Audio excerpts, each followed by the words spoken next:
الحمد لله رب العالمين والصلاة والسلام على رسوله الكريم أما بعد فأعوذ بالله من الشيطان الرجيم بسم الله الرحمن الرحيم واذكر اسم ربك وتبتل إليه تبتيلا صدق اللہ العظیم۔ واجب الاحترام سامعین، السلام علیکم ورحمۃ اللہ وبرکاتہ۔ سورہ المزمل کی 8 نمبر آیت تلاوت کرنے کی سعادت حاصل کی ہے، اور اس آیت کا ترجمہ یوں ہے: اور اپنے رب کے نام یعنی اللہ تعالیٰ کا ذکر کیجئے اور سب سے کٹ کر اسی کی طرف ہو جائیے۔ اللہ کا قول سچا ہے جو بڑی ہی عظمت والا ہے۔ عزیزان گرامی قدر، جو قرآن پاک کا لفظ ہے یزکیہم، تزکیہ نفس، ان کو پاک کرتے ہیں، یزکیہم، اور آپ انہیں پاک کرتے ہیں، تزکیہ نفس ان کا کرتے ہیں، تو اس سے موجودہ دور میں اسی اصطلاح کو تصوف کے نام سے منسوب کیا گیا ہے، اور اس میں آپ صلی اللہ علیہ وآلہ وسلم کی جو عادات مبارکہ ہیں اور صحابہ کی تقلید ہے اس کا تذکرہ چل رہا تھا، اور جن کو صوفیہ اکرام نے بھی اپنایا ہے اور اللہ تعالیٰ کے مقام معرفت الہی جو ہے اس کو حاصل کیا ہے۔ اس میں ہم نے پہلے بات کی تھی اونی خرقہ پہننا، یعنی کھردرا لباس، کاٹن جسے کہتے ہیں، موٹا لباس پہننا تاکہ ریاکاری نہ ہو سکے، عاجزی انکساری میں بندہ رہے۔ اور یہ بھی میں بات کرتا چلوں، یہ کوئی فرض واجب نہیں ہے، جس کا دل کرے پہنے، جس کا دل کرے نہ پہنے، لیکن حضور کریم علیہ الصلوۃ والسلام ہر طرح کا لباس پہنتے تھے، جس میں اونی لباس کو بھی پسند فرماتے تھے۔ تو آپ کے اسی روایت کو، اسی طریقہ کار کو، اسی کی اتباع میں صوفیہ اکرام بھی پہنتے ہیں۔ وہ یہ فرض واجب نہیں ہے، لیکن اچھی چیز ہے، اس سے انسان میں عاجزی آتی ہے، جو رسول کریم اور صحابہ کا طریقہ بھی ہے۔ دوسری بات ہم نے کی تھی خلوت نشینی، جس میں ہم نے یہ بات کی تھی کہ آپ صلی اللہ علیہ وآلہ وسلم کئی دن تک غار حرا میں تشریف لے جاتے، وہاں اللہ تعالیٰ کا ذکر کرتے، تفکر کرتے، سوچتے، اللہ تعالیٰ کی طرف سے لو لگائے رکھتے۔ وہاں سے خانہ کعبہ بھی نظر آتا ہے، اونچی اونچی بلڈنگیں بن گئی، لیکن وہاں سے خانہ کعبہ نظر آتا ہے۔ کوئی دیکھنا چاہے تو آ جاتا ہے نظر، موسم اگر کلیئر ہو نا تو آ جاتا ہے نظر۔ تو وہاں سے ادھر ہی تکتے رہتے تھے بیت اللہ شریف کو، اور ذکر کرتے تھے۔ ہر وقت آپ کا قلب اطہر جو ہے اللہ تعالیٰ کے ذکر میں مصروف رہتا تھا، یہاں تک کہ غار حرا میں قرآن کا نزول ہوا، اقرأ بسم ربک الذی خلق، یہ پہلی 5 آیتیں نازل ہوئی، اس کا بھی آپ نے پڑھا ہے۔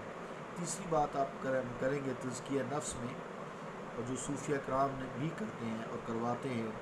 اپنے مریدین سے، اپنے شاگردوں سے، وہ ہے ذکر اسم ذات اور نفی اسبات۔ ذکر اسم ذات جو ہے، اللہ تعالیٰ کا جو لفظ اللہ ہے، یہ اسم ذات ہے، اسم ذات ہے، ذاتی نام ہے۔ اللہ جو لفظ اللہ ہے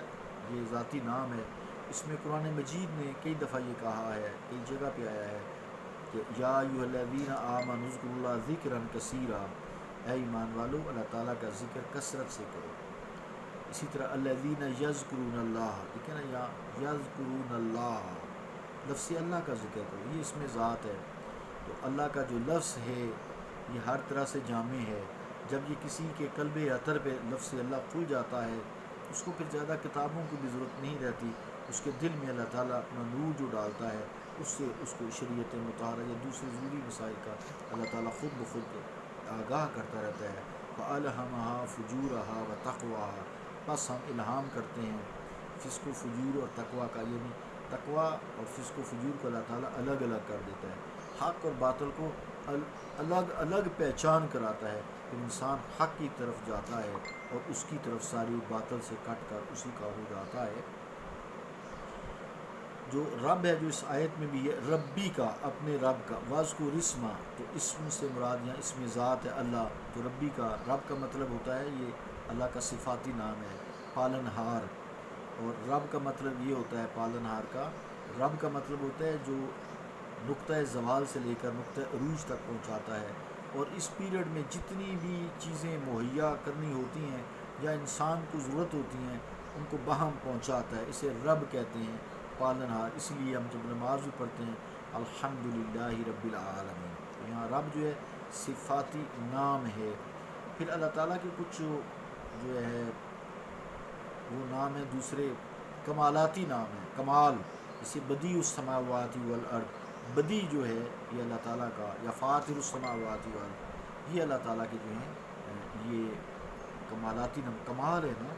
زمین و آسمان کو تخلیق کرنا کمال ہے۔ تو یہاں فرمایا گیا ہے اور فرمایا بھی گیا ہے، اور حضور کریم علیہ السلام نے صحابہ نے اس پر عمل بھی کیا ہے،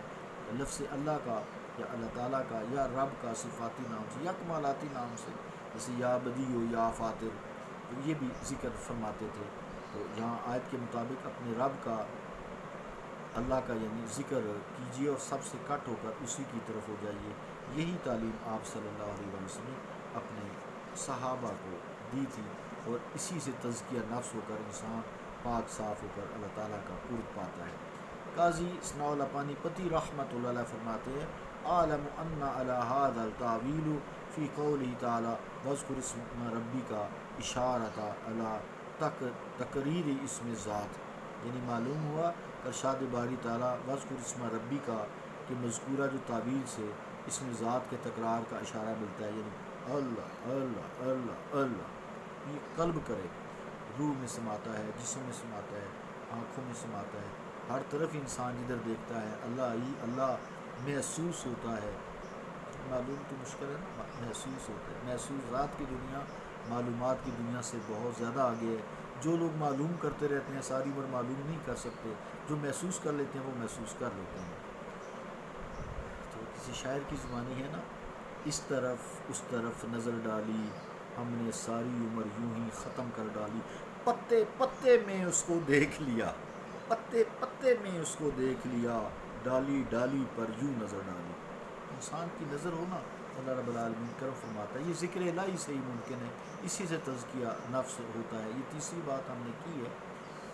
اور ذکر نفی اثبات قرآن حکیم کے ذریعے حضور کریم علیہ السلام کو نفی اثبات کی بھی تلقین کی گئی ہے۔ اور یہ جو لا الہ الا اللہ ہے نا، لا پہلے نفی ہے، لا الہ تمام باطل معبودوں کی نفی ہے، لا الہ معبود ہے ہی کوئی نہیں، نفی ہوگی نا سب کی، یعنی باطل معبود ہی کوئی نہیں ہے، الا اللہ مگر حق اللہ ہے، اس کو کہتے ہیں لا الہ الا اللہ، نفی اثبات کا ذکر ہے، جیسا کہ قرآن مجید میں فرمایا ہے رب المشرق والمغرب لا الہ الا ہو، وہ مشرق و مغرب کا رب ہے، اس کے سوا کوئی معبود نہیں۔ رب المشرق والمغرب، وہ رب ہے مشرق کا اور مغرب کا، لا الہ نہیں ہے کوئی معبود، الا ہو مگر وہ ہے، سوائے اللہ کے کوئی معبود نہیں ہے۔ اس کو کہتے ہیں، یہ بھی سورہ مزمل کی 9 نمبر آیت ہے،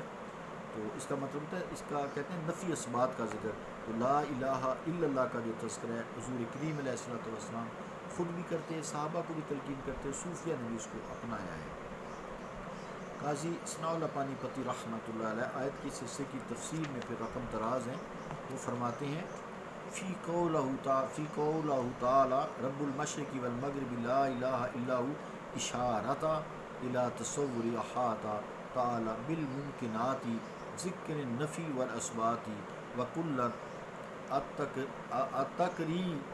التقرینین اساسانا لا طریقۃ ارباب کمالات ولایا، یعنی ارشاد باری میں جو رب المشرق والمغرب لا الہ الا ہو ہے، اس میں ممکنات کے ذریعے اللہ تعالیٰ کی ذات کے احاطے کا تصور ہے، دل میں پیدا کرنا، اور نفی و اثبات کے ذکر کا اشارہ ہے۔ بعض صورت یہ ہر دو باتیں